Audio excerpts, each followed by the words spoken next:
If you're running Google Shopping ads, you may be wasting thousands a month in ad spend by not optimizing at the product level. In this video, I'm going to show you how we do a Google Ads profit audit and build a structure to limit wasted ad spend and direct that spend towards growth. In this example, this brand had 3.5x blended ROAS, which looked healthy on the surface. When we only looked a level deeper, at the product level, we found a completely different story, with 5k per month in ad spend being on products which were actively losing them money. I'm Zach and I help e-com brands get more from their paid ads. In every Google Ads account I audit, I see a similar structural problem. Blended ROAS might look fine at the account level, but you only have to look a little deeper at the product level to see a completely different story. One where sometimes thousands of pounds of budget each month are being spent on products that are actively losing you money, whilst the products that are actually carrying the account are being starved of budget. We've devised a system to solve that problem. It's a Google Sheet, a Google Script, and a decision layer. In this video, I'm going to walk you through how we run that system. And at the end of the video, there will also be a link to download the script and install that in your account. The first question I ask every e-com brand that comes to us with a Google Ads account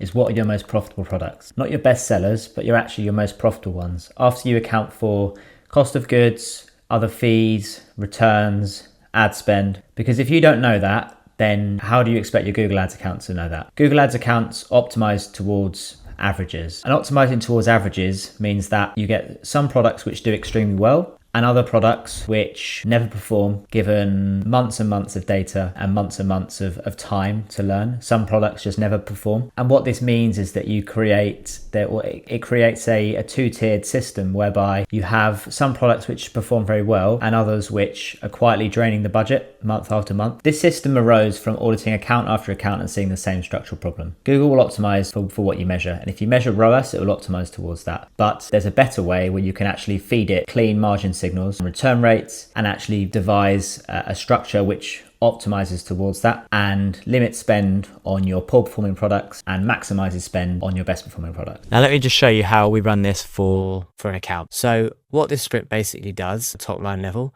is it labels every single product in your feed based on whether it is hitting a ROAS target, so target, whether it is greater than 20% above that target, whether it's greater than 80% of target, whether it's less than 20 clicks and 0 conversions, whether it's less than 80% of target, or whether it's less than 50 impressions. And that gives each product a label, and then it can put them into buckets. So as you can see here, 117 products, only 65 of them are 20% over the ROAS target, and 31 are between that boundary of greater than 0 and less than 20. So that is 96 products, let's say 10% of the total products, which is quite a small number of products carrying the account. It's 9.4% of the catalog. We've also got quite a lot of problematic SKUs here. So we've got 514, which have got low data.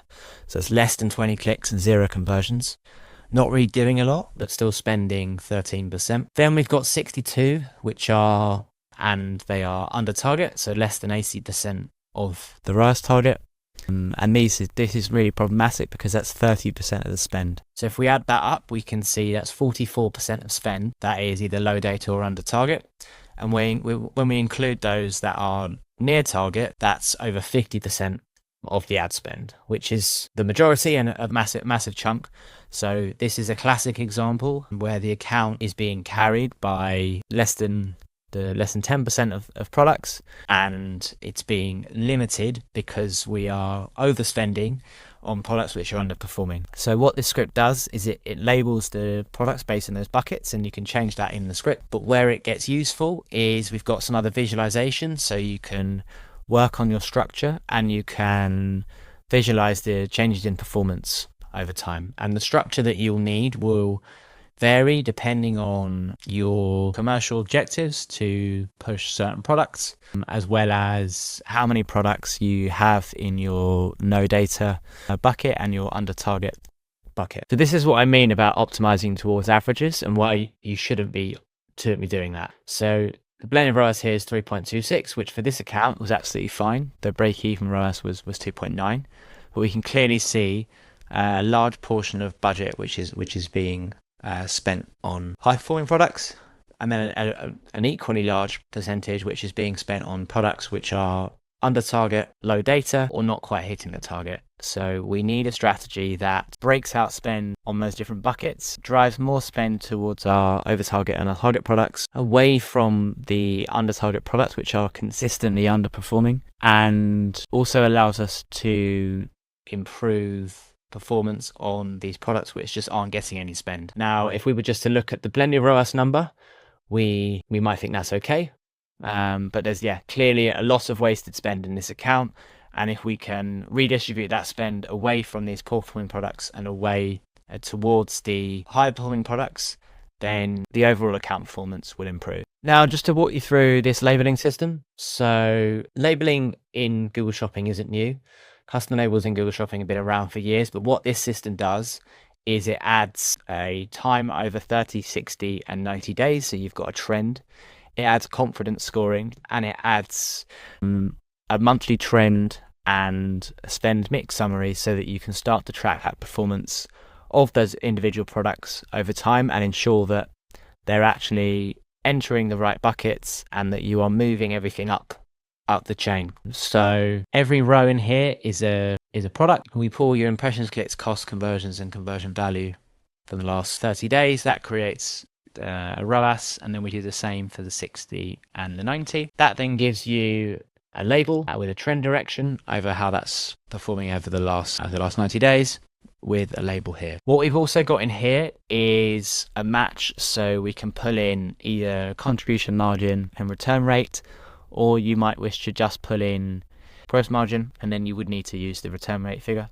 This then gives us a profit on ad spend as well with an adjusted label, so we can say not only are we optimizing towards a ROAS figure, but actually we're factoring in everything else in the equation, which gives us a better label to adjust from.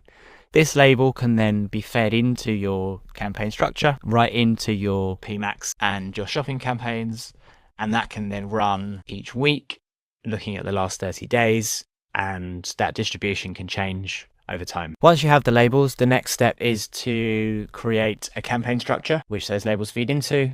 Well, if you're just starting out, I would start with a 3-tiered structure. One which separates out your top performers from the low performers from those products which aren't getting any spend. So that allows us to divert spend away from our poor performing products and into our top performing products. So very simply, so we'd have a high campaign, which would be our over target and our target products. We'd have a low campaign, which is our near target, our low data, and our under target, and then we'd have a no data campaign for everything else, for the products which need work to the feed, the attributes, titles. They might need more keyword research. There might be all manner of reasons. We'll do another video where we go into that. If you want more granularity, then you can start to think about breaking this out into maybe 5 campaigns, and there might be certain products that you want to put in their own campaign anyway to ensure they get spend. I'm going to do a dedicated video on both the specific campaign structure and what to do for no data SKUs. I will link to that below when it's live. So now on to another really useful piece of the dashboard here, which is something called the spend mix summary. This is a visualization which we use to very quickly see how the distribution of spend is changing over time. So every time this script runs, it will append a row with the run date and then the percentage of spend within each bucket. So this is just really useful just to track visually over time. So we can see here, when this first ran, we had 57% of spend wasted.